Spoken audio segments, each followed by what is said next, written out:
નિવેદન 2741 બૂથ પર વેબકાસ્ટિંગ થશે અને 24 કલાકના કંટ્રોલ રૂમ શરૂ કરાયા છે।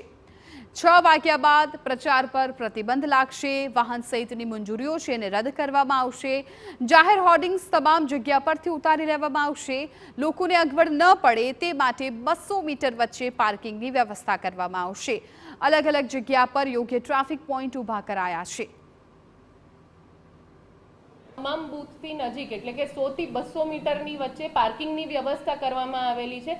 દરેક બૂથ પર પ્રયાસ કરવામાં આવ્યો છે કે જે લોકો જાય છે તેઓને આરામથી પાર્કિંગ મળી રહે। આની સાથે સાથે રોડ રસ્તા પર પણ બસીસની કે જ્યારે પોલિંગ પાર્ટીઝની મૂવમેન્ટ થતી હોય એના માટે થઈને ટ્રાફિકની સમસ્યા કોમન પબ્લિક માટે ન સર્જાય તે માટે પણ અલગ અલગ પોઈન્ટ મૂકવામાં આવ્યા છે। પૂરતો ટ્રાફિકનો બંદોબસ્ત કરવામાં આવેલો છે અને કોઈ પણ લોકોને અડચણ ના થઈ શકે તે માટેની પૂરતી વ્યવસ્થા કરવામાં આવેલી છે।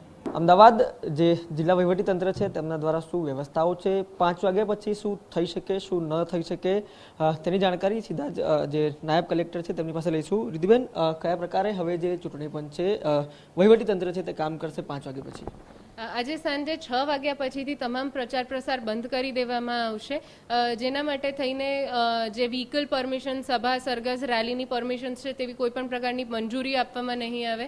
આની સાથે સાથે જ્યાં પ્રચાર પ્રસારના હોર્ડિંગ્સ લગાડેલા છે એ તમામ હોર્ડિંગ્સ ઉતારી લેવામાં આવશે અને આના પછી કોઈ પણ જાતનો પ્રચાર પ્રસાર ન થાય તેની પણ સાવચેતી રાખવા ટીમ્સ પણ ફિલ્ડમાં હશે। ખાસ કરીને જે પ્રચાર પ્રસાર થતા હોય છે તેની સાથે સાથે અમુક ફરિયાદો પણ આવતી હોય છે, તેનું સર્વેલન્સ પણ થતું હોય છે। કઈ રીતે આગામી 2 દિવસ શાંતિપૂર્વક માહોલમાં મતદાન થાય તેના માટે સર્વેલન્સ કરવામાં આવશે? 24 કલાક જેમ છે કે FST એક્ટિવ છે, SST જે અમારી સ્ટેશનરી સર્વેલન્સ ટીમ છે એ પણ એક્ટિવ છે।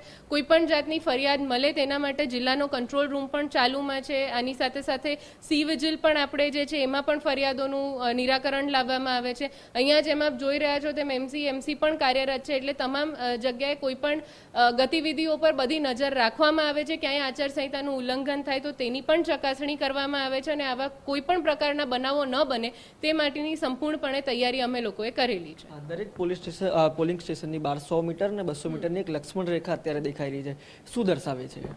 જે 100 મીટર્સની અંદરનો એરિયા છે ને 200 મીટર્સનો એરિયા છે। 200 મીટરની અંદરમાં આપણે જોઈએ તો કોઈ પણ જાતની રાજકીય ગતિવિધિઓ પણ ના થઈ શકે। 100 મીટરનો પણ જે એરિયા છે, આ બે લિમિટ્સ છે જેની અંદર તમારે સ્ટ્રિક્ટ રૂલ્સનું પાલન કરવું પડતું હોય છે। 100 મીટરની અંદરથી કોઈ પણ જાતના પ્રચાર પ્રસાર ના થઈ શકે, કોઈ ચિહ્નો બતાડવાની કે બીજી કોઈ પણ ગતિવિધિઓ ના થઈ શકે। આ એના માટે કરવામાં આવે છે જેનાથી કોઈ પણ મતદાર જ્યારે મત આપવા જાય છે ત્યારે પોતાનો મત ફ્રી અને ફેર પોતાની શુદ્ધ બુદ્ધિપૂર્વક આપે, કોઈના પ્રભાવમાં આવીને ના આપે, તેની ચોકસાઈ કરવા માટેની અને લો એન્ડ ઓર્ડરની પરિસ્થિતિ જળવાઈ રહે તે માટેની આ વ્યવસ્થા ગોઠવવામાં આવે છે।